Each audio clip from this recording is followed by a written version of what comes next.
So finally guys वो moment आ ही गया जिसका एटलीस्ट मुझे बेताबी से इंतजार था कि इश्क मुझसे ड्रामे का अब एंड हो जाए। तो next episode second last episode होगी। लास्ट एपिसोड में अब एग्जैक्टली क्या होने वाला है आज इस वीडियो के अंदर आपको एक एक सीन करके बताने वाला हूं कि भैया क्या देखने को मिलेगा, किस तरीके से ड्रामा कंक्लूड होगा। तो काफी ज्यादा इंटरेस्टिंग वीडियो होने वाली है, लेकिन उससे पहले मैं आप लोगों के लिए यहाँ स्टूडियो में लेकर आया क्योंकि बहुत सारे लोग कहते हैं भैया पिक्चर में तो बहुत अच्छा नजर आता है। ये देखें, these are the real touch tulips made with foam. You can see that the quality of tulips are really amazing. और अगर आप भी अपने वॉल्स के अंदर इस तरह के फ्लावर्स रखना चाहते हैं तो बहुत ही अच्छी और बड़ी कलेक्शन है पीके लेक्सिस के पास। नीचे डिस्क्रिप्शन में और पेंट कमेंट में आपको लिंक मिल जाएगा। अभी जाएं, अपनी मर्जी का डेकोर खरीदने के बाद हमें अपना फीडबैक देना मत भूलिएगा। PK Luxus. We don't sell crap. सो एक बड़ी कमाल की टेक्निक है, ये मैं भी अपने ऑफिस टाइम में अपनाता था जब मैं ये जानना चाहता था कि हु इज द कल्प्रिट और किसकी मिस्टेक होगी, किसकी तरफ से पॉलिटिक्स हो रही है। तो सबसे ज्यादा मासूम बन जाओ। अगर आप भी अपनी लाइफ में कुछ फिगर आउट करना चाहते हो 4-5 लोगों के दरमियान के आपके खिलाफ कौन है, तो सबसे पहले एक्स्ट्रा भोले बन जाओ, मासूम बन जाओ कि अगला बंदा आपको मासूम समझकर बहुत सारी चालें चलने को कहेगा, आपको बहुत अच्छे से क्लियर हो जाएगा।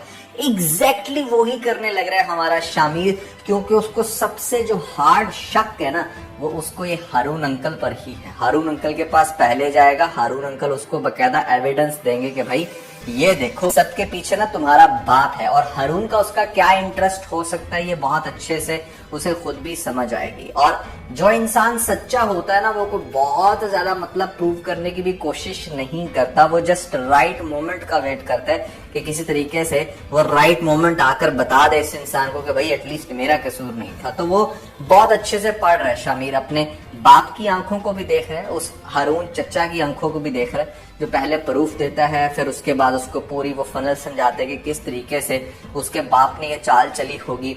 और फिर मुझे समझ नहीं आती कि हमेशा इस सुखैना की माँ को डाल दिया जाता है। वेरी अनसीरियस कैरेक्टर, एक ऐसा कैरेक्टर है जिसको मतलब देखकर हंसी आती है। और इस सिचुएशन में एटलीस्ट इसको नहीं डालना चाहिए था, कुछ थोड़ा सा कॉम्प्लिकेट करके सिचुएशन दिखाते कि अच्छा यार कुछ और भी लोग हैं जो ये सारी प्लानिंग कर रहे थे। तो सुलेमान अंकल को पकड़ लिया गया है, रखा गया है उनको एक काइंड ऑफ जेल के अंदर जहां पर कोई भी घुस सकता है। इस ड्रामे के अंदर ये चीज मुझे खास तौर पे एपिसोड में बहुत अच्छी लगी। बड़े अच्छे से आपको दिखाया गया है कि किस तरह जो पॉलिटिकल लोग होते हैं वो एक दूसरे के ऊपर एलिगेशंस लगाते हैं, फेक एक पूरा सिनेरियो बनाकर अच्छे खासे ईमानदार आदमी को जेल में बिठा देते हैं। तो इस टाइम जेल के अंदर कौन है you can definitely figure out. So इस तरह के बहुत सारे फेक एलिगेशंस लगते हैं और सम टाइम तो वो इंसान अगर शरीफ हो सुलेमान की तरह तो वो फिर अपनी जान से भी जाता है, खुदकुशी कर लेता है। तो नेक्स्ट सेकेंड लास्ट एपिसोड के अंदर जो सबसे इंटरेस्टिंग मोमेंट होगा वो ये कि ये जो सुलेमान अंकल हैं ये खुदकुशी कर लेंगे, ये अपनी जान से जाएंगे। इससे पहले कि जो हमारा शामिर है वो कुछ कर पाता, वो बड़ा एक सेंसिबल बात कर रहे हैं लेटेस्ट एपिसोड में, समझाने की कोशिश कर रहा है शिब्रा को। बट शिब्रा तो डेफिनेटली उसका डायरेक्ट बात है, वो इमोशनल अपनी जगह वो भी ठीक है, लेकिन जो शामिर है वो लीगल मैनर में आगे जाना चाहता है। वो कोई भी ऐसा कदम नहीं उठाना चाहता जिससे कल को उस पर भी शक आए और उल्टा वो मजीद कॉम्प्लिकेटेड सिचुएशन में फंस जाए। सो वो बड़ा बिहाइंड द सीन रह के देख रहा है, सबको परख रहा है कि अच्छा किसका क्या कसूर हो सकता है।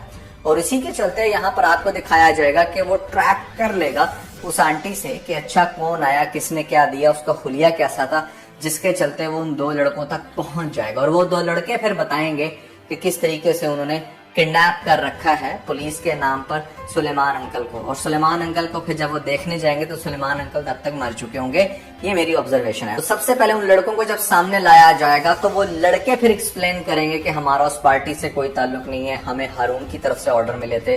और यही चीज वो बेसिकली चाह रहा था कि जो भी असल मुजरिम हो उसका डायरेक्ट पता चले, वो भी मीडिया के सामने। तो यहाँ पर जो आपको नेक्स्ट एपिसोड में ये जो सीन दिखाया जा रहा है, जो हमारा बेसिकली जो दाऊद है वो कहता है कि ये जुबैदा का बेटा है, इसको बहुत अच्छे से पता है कि किस तरीके से क्या चाल चलनी है, कोई भी जल्दबाजी नहीं करता। तो वो सारी इन्फॉर्मेशन बार बार हारून के पास जाके गेट कर रहा था, देख रहा था कि अच्छा क्या होगा।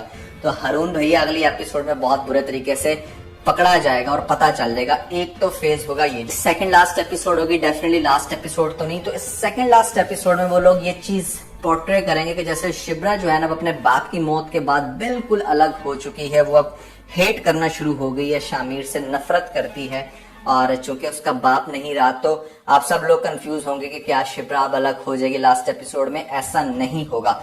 लास्ट एपिसोड में होने वाला है कुछ इस तरीके से कि जो बेसिकली बेइज्जती हुई है उसके बाप की या फिर मरने से पहले जो कुछ भी वो सारा सीन होगा वो रिकवर करते हुए दिखाया जाएगा हमारे शमी को। डेफिनेटली उसको जिंदा तो नहीं कर सकता, लेकिन एटलीस्ट वो पूरे मीडिया के सामने ये चीज प्रूव कर देगा कि सुलेमान अंकल जो थे वो बहुत अच्छे शरीफ थे, उन्होंने कभी भी कोई जुर्म नहीं किया और वो हर चीज को बकायदा एविडेंस से